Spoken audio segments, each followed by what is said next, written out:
সোমবার আমবাসায় যখন আইপিএফটি সভাপতি মনোনয়নপত্র জমা করেছেন তখন মনোনয়নের জন্য তৈরি হচ্ছিল বিজেপির রেবতী ত্রিপুরা।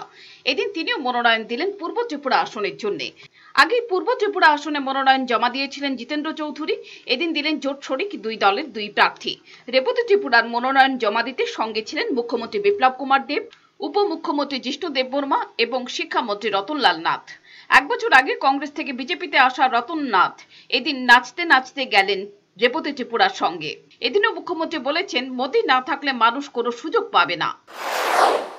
মোদী আছে তো ত্রিপুরা আছে, মোদী আছে তো জনজাতি আছে, মোদী আছে তো তফসিলি জাতি আছে, মোদী আছে তো সবকা সাথ সবকা বিকাশ আছে। মোদী নেই